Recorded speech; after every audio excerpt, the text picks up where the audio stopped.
rooms, I count 'em.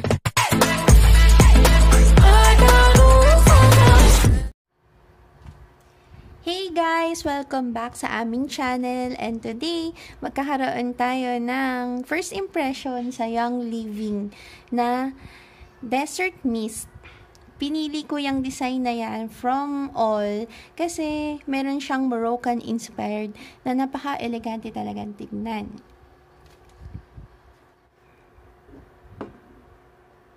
So, lalagyan na natin siya ng water. Tatanggalin niyo muna itong pang-cover.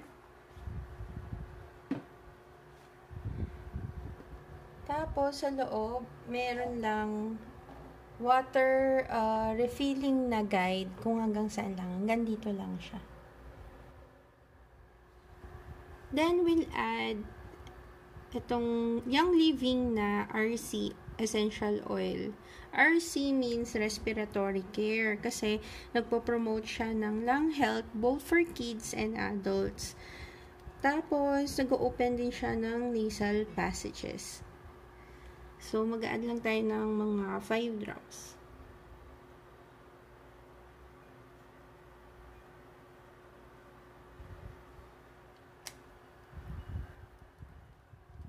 Pagka nalagyan na ng water at saka ng essential oil, ibabalik na natin itong cover.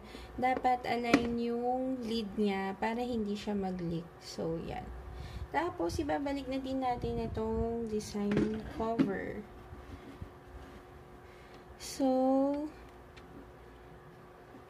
dito, may power on and off, and ito naman yung sa control ng lights.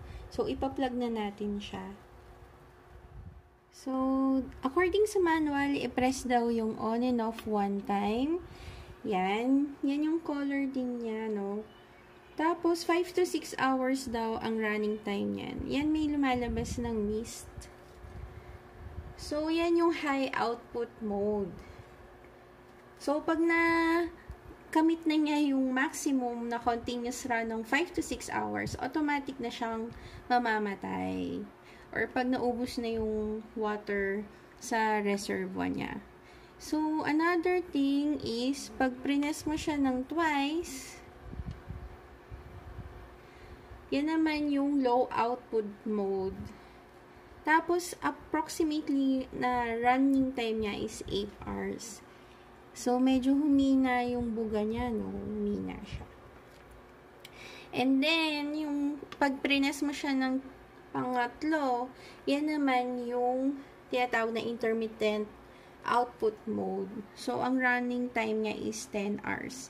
So, yun din yung one reason pala, hindi lang sa design, kung ba't ko pinili yung Desert Mist ng diffuser ng Young Living kasi siya yung diffuser na naglalas hanggang 10 hours. So, yung makikita mo, meron pa rin naman siyang mist pero mas malakas nga lang yun sa una. Tapos, dito naman tayo sa isang button. Ito naman yung para sa ilaw. So, pag prines mo siya ng one time, yan yung dim white light. Ganyan yung itsura niya. Pag prines ko naman siya ng pangalawa, nagke-candle-like flicker siya. So, para siyang may kandila sa loob. Yun yung peg.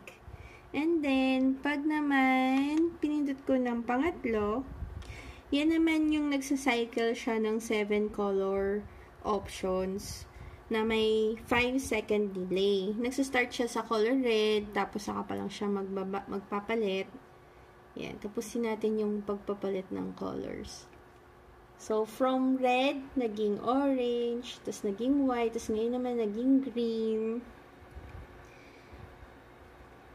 Tapos magiging light blue, tapos lavender,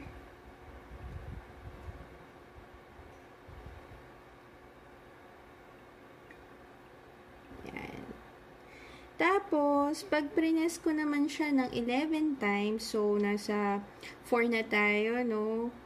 So, 1, 2, 3, 4, 5, 6. Yan, 4 to 10 kasi times na pagpindot manually.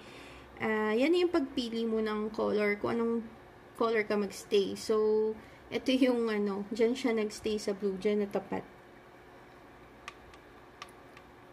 Tapos ito, 11th na pag-press ko na, kaya siya nag-turn off. Yun. Yung ika-11th time yung pag-light off. So, pwede mo naman ulit baguhin. Yun. Balik tayo sa, mas gusto ko tong, candle flicker. Yan. Balik natin sa ganyan. So, anong impression ko sa Desert Mist ng Young Living na diffuser? Okay siya. Yan. Thumbs up. Kasi, talagang marami kang choices ng running time niya. Tapos, pati yung ilaw. Tapos, ang ganda-ganda ng design niya. Parang napaka-class.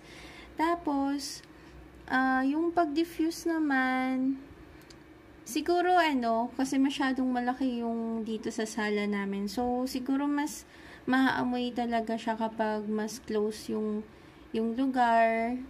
Pero, malakas siya magbuga.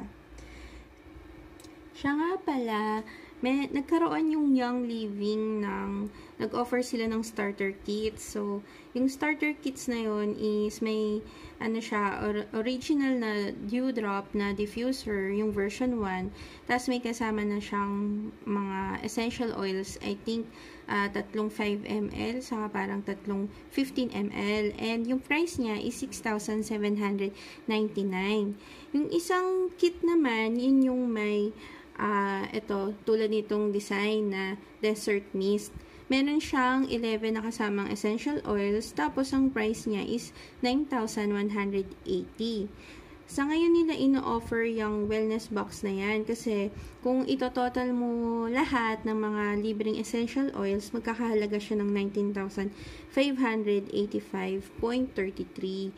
So, hindi ko naman kasi kailangan talaga lahat yung essential oils kasi as frontliner, parang mas nagpo-focus ako sa respiratory care, sa lemon, at saka sa tea. So, tatlo lang yung kailangan kong mga essential oils, saka ito talaga yung gusto kong preferred ko na design ng diffuser. So, ang ginawa ko, naghanap na lang ako sa Shopee. So, nabili ko lang tong diffuser for 2,900. Pero, diffuser lang yon. So, wala pa siyang libreng oils. Pero, kung bibili ako ng individual na mga oils, yung tatlo na sinabi ko kanina, magkakahalaga lang siya ng 5,000 plus. So, depende naman yun sa choice nyo kung gusto nyong makamura kasi maraming essential oils, or gusto nyong makamura dahil Desert Mist yung gusto nyong design, kahit onti lang yung oils. So, lang yun, suggestion lang yun kung paano kayo makakamura. So, yun lang. Thank you for watching. And please, don't forget to subscribe sa aming channel. And please like this video kung naging helpful itong video sa inyo. And lalo-lalo na sa mga gustong bumili ng Young Living dyan, pero tingin nila masyadong mahal. So, ito yung isang pwede nyong choice. Mag-Shopee kayo. Yun. Thank you, guys!